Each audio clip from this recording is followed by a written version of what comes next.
Hello and welcome to a special UK edition of the Workpermit.com immigration newsletter. I'm Gardner Prabel. On February 29th, the United Kingdom published many updates to the new rules for its points-based tier system. Many details not included in the Statement of Intent for HSMP, released last December, now reveal how applications for Tier 1 visas for general highly skilled migrants will be evaluated.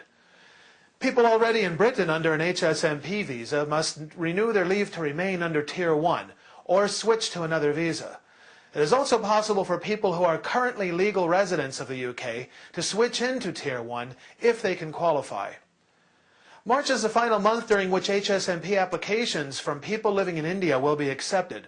On April 1st, only applications for Tier 1 will be accepted from this region.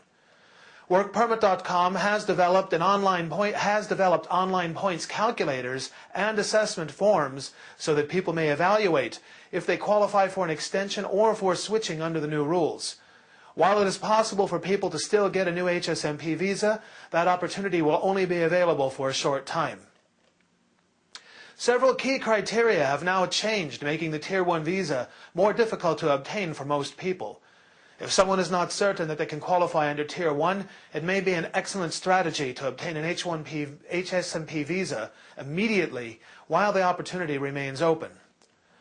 Three fundamental changes now increase the difficulty of qualifying as a highly skilled immigrant coming into the United Kingdom. There are also several minor changes that people should pay close attention to. There is now a maintenance requirement. A person must keep a minimum balance of 800 Great British pounds in their bank account for at least the 3 months prior to making a Tier 1 application. This applies to both an initial application and any applications for extension. An applicant's previous earnings are now assessed based on any consecutive 12-month period within the previous 15 months to the application. There are exceptions to this rule for applicants who missed work due to maternity or adoption-related activities, also for some student activities as well. Evidence showing this information can take the form of bank statements and must be original, on the official letterheaded paper or stationery of the organization, and bearing the official stamp of that organization.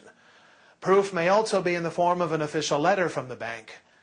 The applicant's name, account number, date, financial institution's name and logo, and the funds currently in the applicant's account must be clear. That 800 Great British pounds have been in the bank for at least 3 months, and that the balance has never gone below 800 pounds must be shown. This information must be explicitly stated in the letter from the bank if that option is used. The English language requirements are now changed. In addition to the 75 points applicants must score, 10 additional points must be earned for English language ability, or the applicant must qualify to have the English language requirement waived. Applicants for an extension do not need to meet further English language requirements so long as it is under the HSMP rules that came into effect on December 5, 2006. For initial applicants, an acceptable English language test must be passed with a minimum score of at least the equivalent of C1 of the Council of Europe's Common European Framework for Language Learning.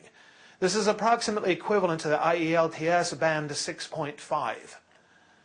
To have the requirement waived, the applicant needs to be a citizen from a majority English-speaking country, a listing of which is provided by the UK government. Rather oddly, Canada is not included on the listing. The other possibility for an applicant to be exempt from this requirement is if they have obtained a professional qualification taught in English. The qualification must be at least the equivalent of a UK bachelor's, master's, or PhD degree. Again, the UK government maintains a listing of select countries from which an applicant must have obtained their university degree. This may be verified by using the National Academic Recognition Information Center database of acceptable universities. As reported previously, points gained using the MBA provision under HSMP are no longer available under Tier 1. Among several other smaller but important changes, points calculations based upon salary band by country and region are now slightly different. Also, points calculations for the age bands are shifted by a couple of years. For new applicants and those who are switching into Tier 1 for general highly skilled migrants, leave to remain will be granted for 3 years. For HSMP holders who obtain an extension under the Tier 1 General Migrant Visa, leave to remain will be granted for 3 years. Starting on April 1st, 2008, the HSMP scheme will end for applicants based in India, who will then be required to apply as a general, highly skilled migrant under the new Tier 1 rules. The same will follow for the rest of the world sometime in the summer of 2008. Remember, Workpermit.com is providing a comprehensive and easy-to-use points calculator to assist people in assessing their chances. We will be regularly updating our website to reflect these and further changes as the information becomes available. If you'd like further details on this and other stories, please visit the links on your screen. Thank you for watching. I'm Gardner Prabel for Workpermit.com, Immigration and Visa News.